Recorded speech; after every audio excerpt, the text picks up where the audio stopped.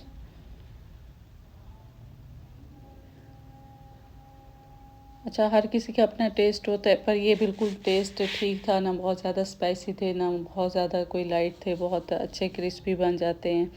ये मैंने डाला गरम मसाला पिसा हुआ। मैं साबुत गरम मसाला नहीं डालती क्योंकि पता नहीं क्यों ऐसे कभी कोई चीज़ मुंह में चली जाए तो वो बड़ा डिस्टर्ब करती है। हर किसी की अपनी मर्ज़ी होती है, मुझे अच्छा नहीं लगता तो मैं साबुत नहीं डालती। अगर डालती भी हूँ तो इस तरह से डालती हूँ कि जिस खाने में भी डाला है वो इस तरह से फैला हुआ ना हो या बहुत बड़ा बड़ा ना हो, नॉर्मल से कूटा हुआ हो, जो वो फील ना हो। अगर मुंह में चला जाए तो वो फील ना हो। यहाँ पे मैंने हल्दी डाल दी थी।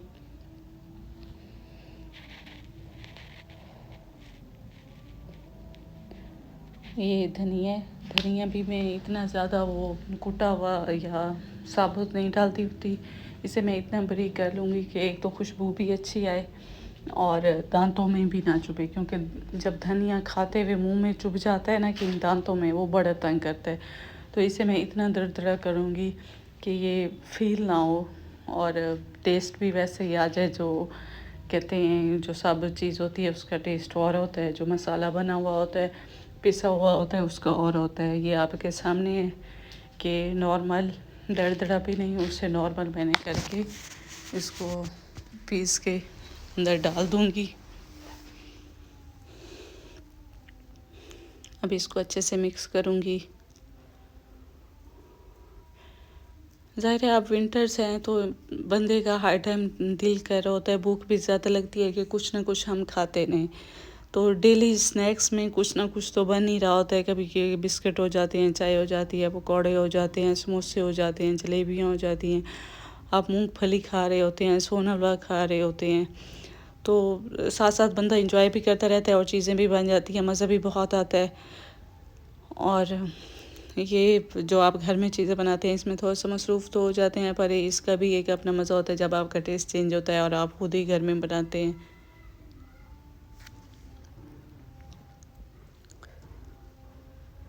ये अब मैं इसका पेस्ट बनाने लगी हूँ। पेस्ट मैं ऐसा बनाऊँगी बहुत गाढ़ा होगा और इसको मैं घंटे के लिए रख दूँगी और ये सब्ज़ियाँ फिर अपना पानी खुद ही छोड़ेंगी। उसके बाद वो जो पानी छोड़ेंगी ना उसी में ये ज़रा पतला सा पेस्ट बन जाएगा।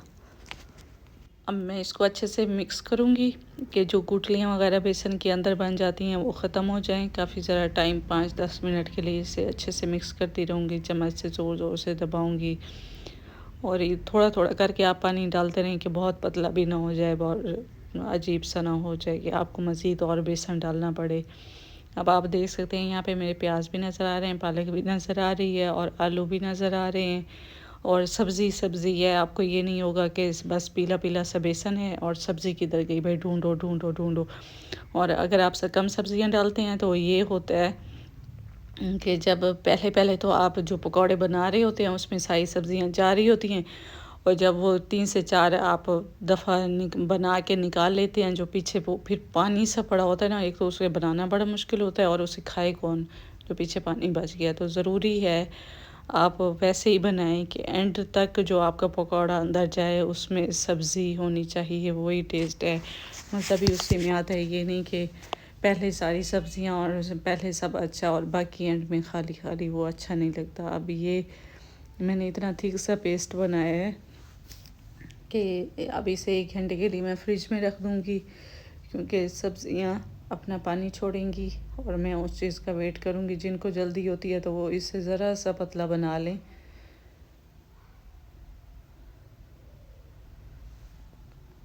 और बहुत पतला भी ना करें कि अलग अलग हो जाए। 1 घंटे बाद मैंने उठाया, आपके सामने है, पानी बाहर निकल चुका है। अब मैं इसके अंदर चम्मच डाल के आपको दिखाऊंगी इसका पानी निकला कितना बड़ा है।